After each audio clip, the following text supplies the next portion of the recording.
제가 먼저 읽겠습니다. 일곱 재앙을 가진 일곱 천사가 성전으로부터 나와 맑고 빛난 세마포 옷을 입고 가슴에 금띠를 띠고 여러분 내 생물 중에 하나가 세세에 계신 하나님의 진노를 가득히 담은 금대접 일곱을 일곱 천사에게 주니 하나님의 영광과 능력을 인하여 성전의 연기가 차게 되매 일곱 천사의 일곱 재앙이 마치기까지는 성전에 능히 들어갈 자가 없더라. 성도님들 반갑습니다. 오늘 너무나 즐거운 날이지만 무거운 주제를 또 다뤄야 됩니다. 오늘 계시록서 16장 이제 마지막 일곱 재앙에 다 다뤘습니다. 이제까지 한 것들을 잠시 떠올리면서 한번 복습을 해보도록 하겠습니다. 여러분이 계시록서에 들어가서 기억해야 되실 것은 딱 이 숫자들이에요. 777로 한번 기억해 보시기 바랍니다. 여러분 좋아하시는 숫자잖아요. 777. 네, 카지노 가면은 777 얼마나 좋습니까? 안 가시지만은 자 이렇게 해서 외워야 됩니다, 여러분. 첫 번째 7은 일곱 인의 심판이었다는 것을 기억해야 됩니다. 첫 번째 7은 일곱 인의 심판이었다. 어린 양이 하나님의 두루마리를 봉하고 있던 그 일곱 봉인을 하나씩 떼어가던 심판이었다 이것입니다. 그 내용을 여러분이 다 기억할 수는 없다 하더라도 일곱 인을 뗄 때마다 어떤 자들이 등장했다는 거예요. 말탄 자들이 등장했다만 좀 기억해 주세요. 땅에 전쟁이 일어나기도 하고 가뭄이 일어나기도 하고 대경제공황이 일어나기도 하며 종국에 가서는 바이러스와 사망으로 세상 4분의 1이 죽는 것을 보았다 이거예요. 그래서 777 중 첫 일곱 심판은 세상의 4분의 1이 해를 당하는 심판이었다. 꼭 기억해 주시기 바랍니다. 세상의 4분의 1. 그리고 777 중 두 번째 일곱 심판은 나팔 심판이었어요. 다 기억할 수 없다 하더라도 딱 두 가지만 기억해 주시라 이겁니다. 어떤 심판이었냐? 하늘에서 자꾸 뭐가 떨어지는 심판이었다를 기억해 주세요. 불이 떨어지고 유성이 떨어지고 쑥이라는 일컫는 별이 떨어지고 무저갱의 열쇠를 받아 들고 온 천사가 떨어져서 무저갱을 여는 심판이었습니다. 일곱인 심판이 4분의 1 심판이었다면 일곱 나팔 재앙은 기억하십니까 여러분? 3분의 1 심판이었대요. 이것만 기억하시면 됩니다. 세상의 3분의 1이 해를 당하는 심판이었다 이것이요. 모든 세상 수목의 3분의 1이 불타 없어졌다 했습니다. 끔찍하죠. 바다에는 불타는 유성이 떨어져서 바다 생물 3분의 1이 죽어버렸다 했습니다. 해일이 일어나서 바다 3분의 1의 선박들이 다 부서졌다고 했습니다. 또 쑥이라는 이상한 별이 떨어져서 모든 민물, 샘과 냇물과 강의 3분의 1이 못 쓰게 돼서 이것을 마시는 자는 다 죽음을 입게 됐다 했습니다. 또한 하늘에서는 해와 달과 별이 그 빛을 3분의 1을 잃어버렸다 했습니다. 무엇보다도 가장 우리에게 충격적으로 생각나는 장면은 지옥보다 그 밑에 있다는 무저갱의 문이 열리면서 그곳에서 엄청난 연기와 함께 여러분 기억나십니까? 무엇이 나왔죠? 황충들이 나왔던 거 기억하십니까? 보기만 해도 징그럽습니다. 엄청난 연기와 함께 이 메뚜기처럼 생겼으나 사자의 이빨을 가지고 있었고 여인의 머리카락을 지니고 있었고 정갈의 꼬리를 가진 이 기괴한 생물 때문에 사람들이 어떻게 됐다 했습니까? 죽었다 했습니까? 고통만 당했다 했습니까? 고통만 당했다 했습니다. 죽음을 통해서 고통을 피하는 것을 막기 위해서 5개월 동안 죽음이 세상에서 달아나 버렸답니다. 유보됐다고 합니다. 그리고 5개월이 지나서 이제좀 사람들이 살만하다 싶었더니 2억 마리의 마병대가 풀려나서 불과 연기와 유황으로 3분의 1 세상 사람들을 죽음으로 몰아넣었다 했습니다. 끔찍하죠. 이것이 777 중 두 번째 일곱 심판 나팔 심판이었다 기억해 주시기 바랍니다. 이제 마지막 7 일곱 대접 심판을 오늘 우리가 들어가는 것이에요. 777 중에 마지막 7이에요. 우리 한번 1절하고 2절 같이 16장 읽어보도록 하겠습니다. 시작. 또 내가 들으니 성전에서 큰 음성이 나서 일곱 천사에게 말하되 너희는 가서 하나님의 진노의 일곱 대접을 땅에 쏘라 하더라. 첫째가 가서 그 대접을 땅에 쏟으며 악하고 독한 헌대가 짐승의 표를 받은 사람들과 그 우상에게 경배하는 자들에게 나더라요. 첫째 심판은 사람의 살갗 위에 나타나는 부어지는 심판입니다. 하나님을 거역하고 모든 주어진 은혜의 기회와 기간을 무시한 인간들에게 그들이 육신을 통해서 누렸던 모든 특혜를 가져가 버리는 겁니다. 원래 쓸모없는 흙더미에 하나님의 지혜와 은혜가 가미되어서 인간이 만들어졌던 거 아닙니까? 그런데 그 무식함으로 하나님의 지혜를 저버리고 교만함으로 하나님의 은혜를 던져버린 인간들이 다시 흙으로 돌아가는 과정을 보여주는 겁니다. 살아있는 채 육체가 썩어 들어가는 것이요. 악하고 독한 헌대라고 했습니다. 그 말은 그 냄새가 역겨워서 토할 것 같다라는 말입니다. 여러분, 비린내 나는 생선 썩을 때 그 냄새 아시죠? 아무리 좋은 향수를 써도 그 냄새가 가리워집니까? 인간의 부패함은 하나님한테만 역겨운 것이 아니라 우리 사람이 맡기에도 정말 역겨운 것입니다. 하나님을 인정한 것이 내 육체의 쾌감만을 위해 살려고 한 인생들이 만들어낸 결과예요. 그런 인생의 결정체가 여러분 아이러니하게도 짐승이라는 것이에요. 인간이 짐승처럼 되었기에 짐승이 출현하고 짐승을 경배하고 끝내 가서는 짐승의 묘를 받습니까? 표를 받는 것이에요. 그래서 하나님은 짐승의 본질, 육체를 썩음으로 벌하시는 것입니다. 여러분, 다니엘서에 재밌는 예가 하나 나옵니다. 다니엘서에 바빌론의 느부갓네살 왕이 여러분 다 아시죠? 세상의 정점에 선 인물이었습니다. 그가 만들었다는 공중정원 유명하죠. 세계 7대 불가사의 중 하나입니다. 그만큼 이 사람은 지혜와 능력이 출중하고 모든 것을 그 당시 다 가졌던 가장 큰 제국의 왕이었어요. 그런데 어느 날 그가 그 정원에 서서 자신의 도시를 바라보면서 뭐라고 나불거렸습니까, 여러분? 4장 30절에 이렇게 나오죠. 나 왕이 말하여 가로되 이 큰 바벨론은 뭐라고요? 내가 능력과 권세로 건설하여 나의 도성 삼고 이것으로 내 위엄의 영광을 나타낸 것이 아니냐 하였더니, 요지가 뭡니까? 이거 다 누가 했다? 내가 했다라는 것이에요. 다 내 힘으로 했다라는 것이에요. 그런데 그 말이 떨어지기가 무섭게 하늘에서 한 소리가 났습니다. 네가 이렇게 말함으로 정해진 기한까지 네가 땅에 짐승처럼 되리라 했습니다. 그리고 당장 하늘에서 그가 누렸던 모든 땅의 특혜를 가져가 버립니다. 그리고 사람들 중에서 쫓겨나서 들판에서 뭐를 먹으며 7년을 보냅니까? 풀을 먹으며 7년을 보내게 됩니다. 세상의 정점에 있던 인간이 짐승의 7년을 보내게 되는 것. 7년의 환난 기간 동안 있을 우리 사람의 상태를 미리 계시하신 것이에요. 인간이 자신들이 이룬 업적의 교만함으로 최고점을 찍고 이제는 나락으로 떨어져 짐승같이 사는 횟수가 몇 년이 될 것이다? 7년이 될 것이라는 것을 예보하신 것입니다. 지혜가 없어져 버린 인류. 여러분, 지혜의 영이 누구죠? 성령 하나님이라고 얘기했습니다. 그러면 지혜의 영이 없어졌다는 것은 누가 떠났다는 거예요? 성령 하나님이 이 땅을 떠나신 것이죠.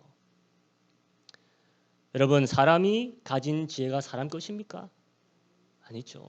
하늘의 것이죠.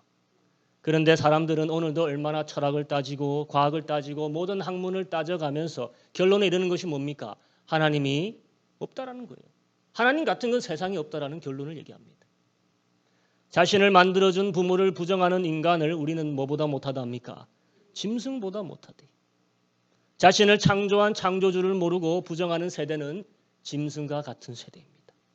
인류가 지금 그 길로 직진해서 가고 있다는 것이.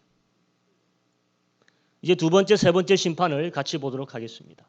3절, 4절 한번 읽어보겠습니다. 둘째가 그 대접을 바다에 쏟음에 바다가 곧 죽은 자의 피같이 되니 바다 가운데 모든 생물이 죽더라. 여러분, 셋째가 그 대접을 강과 물 근원에 쏟음에 피가 되더라.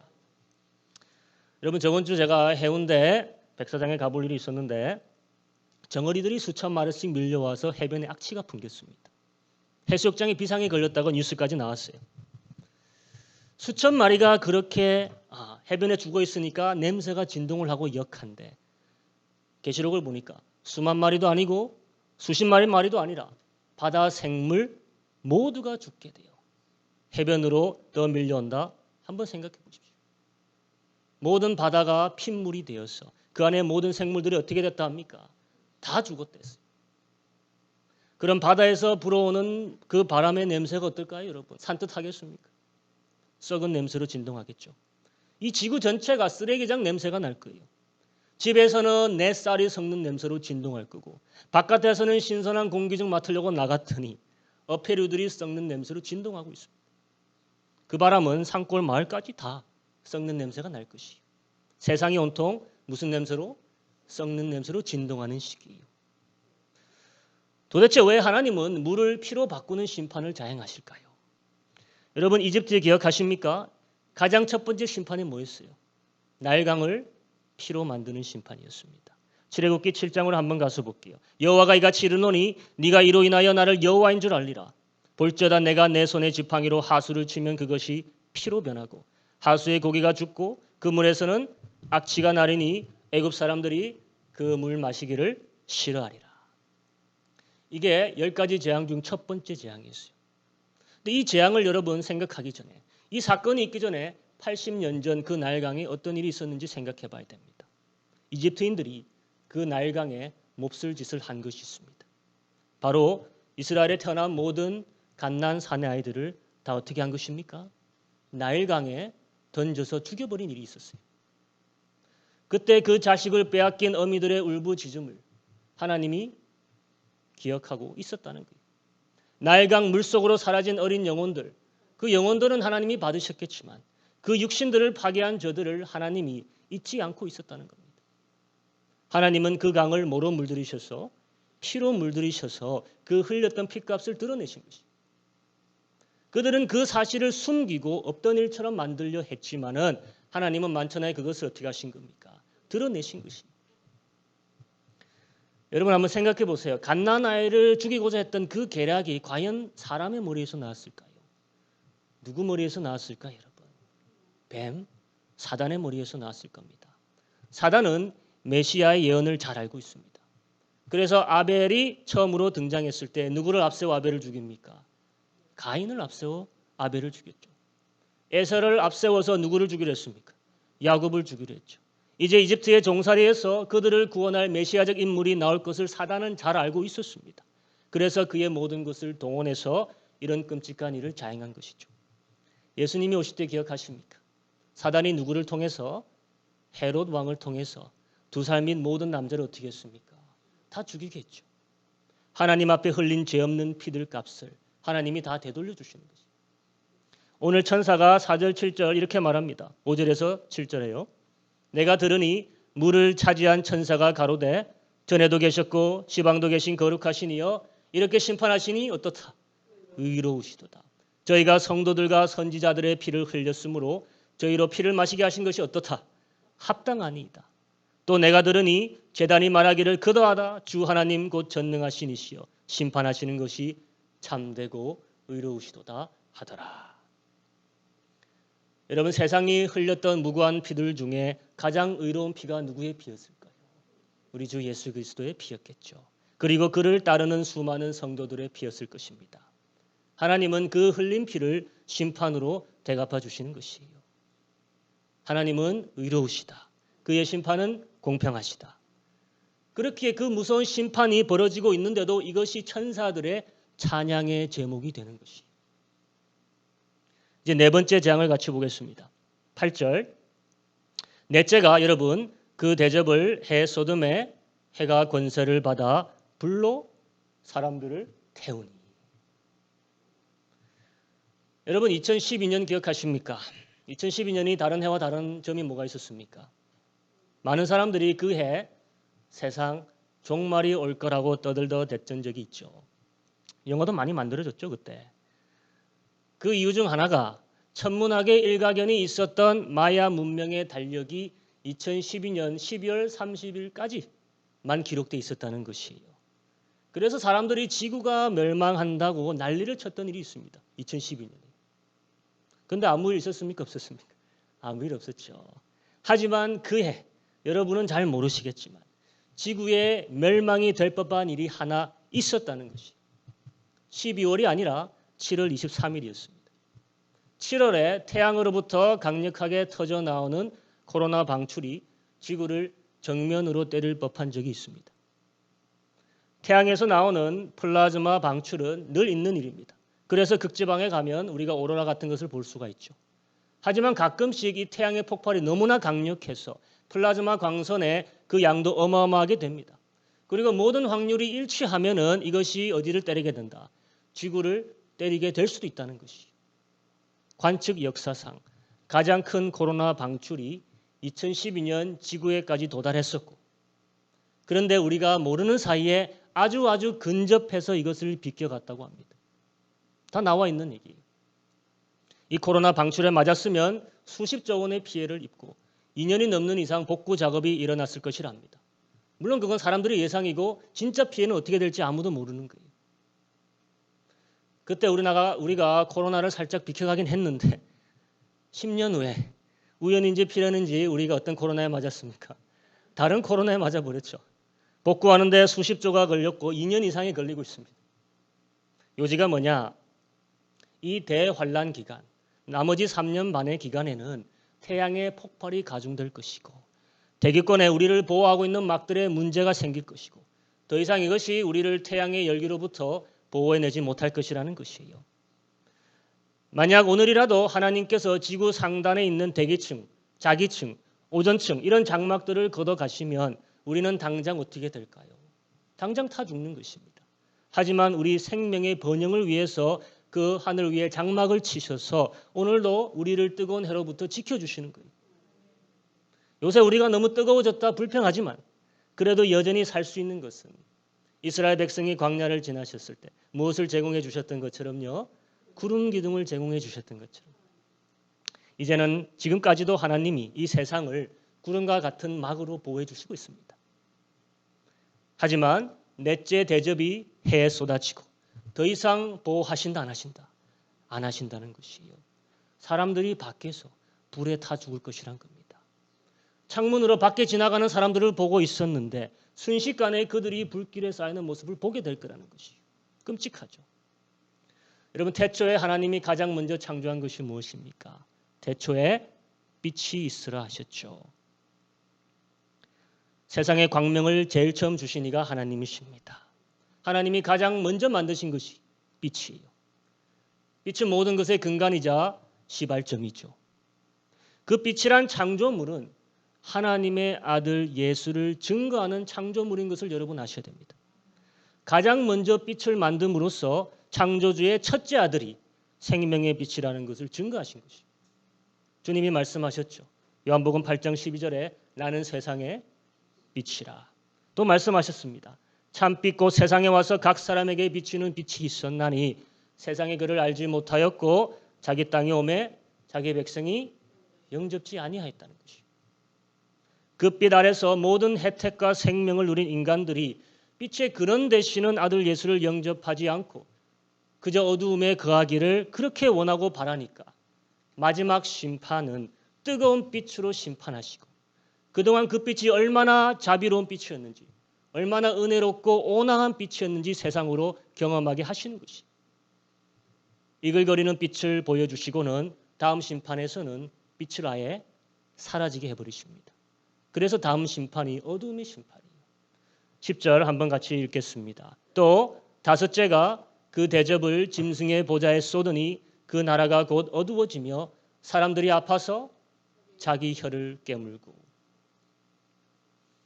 여러분 출애굽기랑 닮은 게 많죠. 출애굽기에 끝까지 마음을 강팍하게 품은 바로를 두고 하나님께서 모세에게 네 손을 하늘을 향해 들라고 했습니다. 그때 애굽 온 땅 위에 흑암이 내렸다 했습니다. 근데 어느 정도의 흑암이었냐? 출애굽기 10장 21절에 이렇게 얘기합니다. 여호와께서 모세에게 이르시되 하늘을 향하여 네 손을 들어서 애굽 땅 위에 흑암이 있게 하라. 곧 더듬을 만한 흑암이더라. 더듬을 만한 흑암이다. 만져질 만한 흑암이라는 것입니다. 얼마나 어두웠으면 흑암이 만져지기까지 하겠습니까? 우리는 살아 생전에 정말 흑암이라는 것을 경험한 적이 없습니다. 여러분 생각해 보세요. 진정으로 어둡다는 것이 어떤 의미인지 잘 모릅니다. 하지만 실험실에서 정말 어둠을 만들어 놓고 사람을 넣어두면 사람은 오래 못 가서 환각을 본다고 합니다. 그리고 정신에 이상이 생긴다고 합니다. 지금 이들은 고통으로 자기 뭐를 깨물고 있다. 혀를 깨물고 있어요. 정신에 이상이 온 것 같아요. 사랑이 고통이 심하면은 이를 갑니다. 그렇죠. 그런데 고통이 더 심해지면은 이제는 혀를 깨물어대요. 여기 이 고통은 암흑으로 인한 고통이라는 것입니다. 암흑이 어떻게 고통을 줄 수 있느냐? 우리는 아직까지 모르죠. 경험한 적이 없으니까. 아니 요즘 세상에 다 전기가 들어오고 불이 있는데 무슨 걱정이냐? 하지만 바로 앞전 심판이 여러 번 뭐였습니까? 기억해 보세요. 태양의 복사열과 코로나 방출 아닙니까? 모든 전자기기가 무용지물이 됩니다. 모든 전기 펌프들 사용 불가됩니다. 집에 전기 끊깁니다. 전기차들 작동하지 않습니다. 전자기판을 달고 있는 모든 전자기기들은 자기파로 인해 타버립니다. 원시시대로 돌아가는 거예요, 여러분. 그리고 바로 빛이 숨어버린다는 거예요. 암흑이 세상을 덮습니다. 암흑을 생전 처음 겪는 고통으로 인해서 사람들이 자기 혀를 씹고 있더라. 자신들의 살은 지금 어떻게 되고 있습니까? 썩어 들어가고 있죠. 고통에 고통이 가중되는 것이에요. 그래서 이렇게 너무나 힘든 시절을 보내는 거죠. 바로는 애굽 땅에 임한 그 흑암을 보고 더 이상 견딜 수가 없어서 모세를 호출했습니다. 너희는 가서 이제 그래 여호와를 섬겨라. 하지만 너희 양과 소는 놔두고 어린 것들만 데리고 가라 했습니다. 그때 모세가 얘기하는 것이 하나도 남길 수 없습니다. 다 같이 데려가야 됩니다. 그때 여러분 바로의 마음이 어떻게 됐을까요? 더 강팍해졌다 합니다. 그래서 모세에게 이렇게 얘기합니다. 다시는 나에게 오지 마라. 나를 떠나가고 네가 다음번에 내 얼굴을 보면은 죽게 되리라 얘기합니다. 이런 고통 중에 사람들이 회개한다 안 한다? 안 한다는 거예요. 마음이 더 강팍해진다는 거예요. 하나님도 더 이상 이들을 회개시키려고 심판하시는 것이 아닙니다. 이제는 오로지 공의의 실현으로서 의를 이루기 위해서 세상을 갈아엎으시는 중이에요. 11절 그들의 반응을 보세요. 아픈 것과 종기로 인하여 하나님 어떻게 했다? 회방하고 저희 행위를 회개치 아니하더라. 회개 안 합니다. 이제 6번째 재앙 보겠습니다. 6번째 재앙은 특이합니다, 여러분. 앞의 재앙들과는 달리 어떤 재앙적인 요소들이 보이지 않아요. 왜 그런지 같이 보겠습니다. 12절 또 여섯째가 그 대접을 큰 강 유브라데에 쏟음에 강물이 말라서 동방에서 오는 왕들의 길이 예비되더라. 어차피 지금 상황에서는 물들이 다 피로 변해서 어차피 못 쓰는 물들이에요. 그건 뭐 말랐다 해서 재앙이 아닙니다. 단지 강이 마르고 길이 생겼다는 거예요. 그래서 동방의 왕들이 군대를 이끌고 오는 상황이 전개가 되고 있습니다.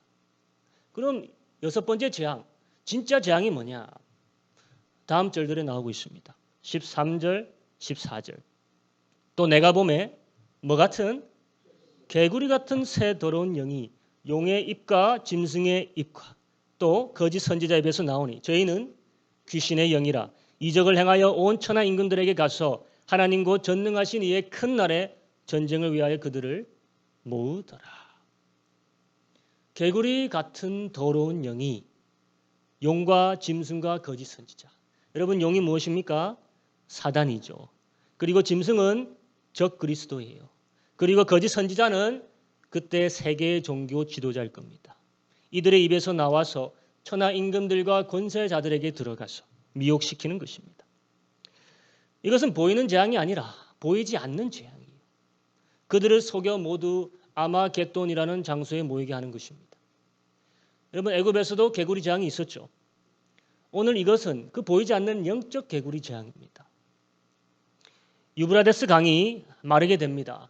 여러분 유브라데스 강 잘 아시죠? 세계 4대 강 중에 하나이고 문명의 요람이라고 합니다. 서방과 동방을 가르는 경계선인 강이에요. 강의 길이가 3,000km에 이르고 그 너비가 평균 300m 정도 됩니다. 동방의 군대들이 이곳을 이제는 마른 땅으로 건너간다는 것이에요. 이 강 오른쪽 위로는 옛 구 소련의 연합에서 떨어져 나간 동구권 나라들이 있고 이 강 바로 오른쪽에는 이스라엘을 그렇게도 싫어하는 어느 나라가 있습니까? 이란이라는 나라가 있고 또 아프가니스탄이 있고 파키스탄이 있습니다. 조금 더 오른쪽에는 인도가 있고 위에는 중국이 있습니다. 또 그 위에는 러시아가 있습니다. 근데 이 모든 나라들은 사실 이스라엘을 좋아하는 나라가 아니죠. 이들이 예루살렘을 향해서 진격할 것이라는 것입니다. 그런데 그 일이 사람의 힘으로 된 것이 아니고 누구 입에서 나간 영들로 인해 된 것이다. 용과 짐승과 거짓 선지자. 그러니까 이 자들은 모두 속아서 온 것이에요. 도대체 무슨 생각으로 여기 모이게 되냐 이것이에요. 사단의 생각이죠. 사단은 이쯤 되면은 자신의 종말이 눈앞에 다가온 것을 이제 알 겁니다. 사단도 성경을 잘 알아요. 우리보다 훨씬 잘 압니다. 이제 주님이 곧 예루살렘에 내려오실 건데 그의 성도들을 데리고 이 땅을 점령하러 오실 건데 내가 순순히 이 왕자를 내어주어야 되냐 마느냐. 여러분 바로가 순순히 이스라엘을 모세에게 양도했습니까? 안 했죠. 바다 끝까지 들어가서 싸우려 했습니다. 10가지 재앙을 다 겪고 자신이 절대로 하나님을 이길 수 없다는 것을 알고도 끝까지 마음을 강팍히 하고 하나님을 대적했죠. 사단도 마찬가지예요. 자기가 가지고 있는 모든 힘을 다해서 모든 자들을 동원해서 싸우게 하려고 구슬리는 장면입니다. 모든 악령과 모든 귀신들을 모으고 모든 인간들을 최대한 끌어모아서 누구와 함께 싸우자? 주님에 대항해 함께 싸우자는 것입니다. 그래서 한 곳으로 모이고 있는 것입니다. 하지만 이것이 사단의 말로예요, 여러분. 사단의 가장 큰 실수는 사단 그 자신입니다. 그 자신에 대한 흔들리지 않는 오만한 믿음이에요. 그는 여전히 자신이 하나님을 대적할 수 있다고 생각하는 거예요. 그리고 대적할 수 없다 하더라도 차라리 파멸당하는 편이 낫겠다고 생각하는 거예요. 바로는 하나님의 기적을 누구보다도 눈앞에서 체험했던 자였습니다. 하나님이 열어두신 홍해를 자기 눈앞에서 직접 봤어요. 근데 거기서 하나님을 대적하기를 그만둔 게 아니라 열린 바닷속 끝까지 이스라엘을 쫓아가려고 했다는 겁니다. 자신이 바다를 연 하나님을 대적할 수 있습니까? 그런데 그 오만함이 그를 세상에서 가장 멍청한 인간으로 만든 것이에요. 여기 모인 세상의 지도자들 왕들은 지금 세상에서 가장 멍청한 자들이 되어서 사단의 꿰매 넘어가 모이고 있더라는 것이에요. 이게 6번째 재앙입니다.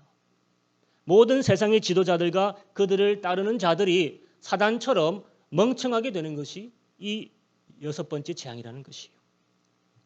여러분 개구리라는 생물의 특성이 있죠. 어떤 생물일까요?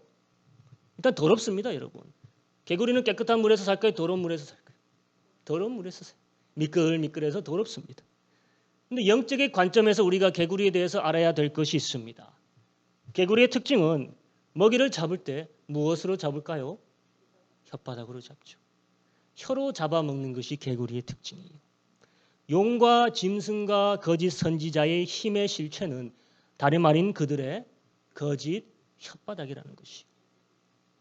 용이 얼마나 무섭게 생기고 짐승이 얼마나 큰 힘을 가지고 있는지는 모르겠지만 그들의 가장 큰 무기는 가장 큰 힘은 거짓말입니다. 거짓 선동이에요. 거짓으로 세상을 혼돈에 빠뜨린 원흉이라는 것입니다. 여러분 이사야서를 보면은 적그리스도의 결말이 나타납니다. 적그리스도가 짐승이 잡혀서 지옥불에 던져지게 되는데 그때 그가 얼마나 초라한 자인지 사람들이 놀래하는 장면이 있습니다. 이사야서 14장에 이런 말씀이 있습니다. 그러나 이제 네가 음부 곧 구덩이의 맨 밑에 빠지우리이다. 너를 보는 자가 주목하여 너를 자세히 살펴보며 말하기를 이 사람이 땅을 진동시키며 열국을 경동시키며 세계를 황무케 하며 성읍을 파괴하며 사로잡힌 자를 그 집으로 놓아보내지 않던 자가 아니냐 하리로다. 그러니까 다 같이 지금 구덩이에 빠져서 지옥불에서 고통당하고 있는데 거기 짐승 적그리스도 있다는 것이에요. 그를 보면서 얘기한다는 거예요. 지난 3년 반 동안 우리를 쥐고 흔들었던 그 권세에 있던 자가 그냥 이런 사람이었냔 말이에요. 사단과 짐승과 거짓 선지자가 어떤 거대한 힘이 있어서 세상을 주무른 게 아니라 그들의 뭐로 했다는 겁니까? 거짓된 혀로 그랬다는 거예요. 여러분 뱀의 혀의 특징이 있습니다. 어떻게 되어 있죠? 갈라져 있죠. 개구리의 혀는 어떻습니까? 순식간에 낚아챕니다. 갈라진 거짓말로 세상을 낚아챘던 것이에요. 지금은 이미 거짓말의 홍수 시대인 걸 여러분 아십니다. 여러분 선동당하지 마시라 이거예요. 거짓말의 사람들이 오늘도 갈피를 못 잡는 세상이죠.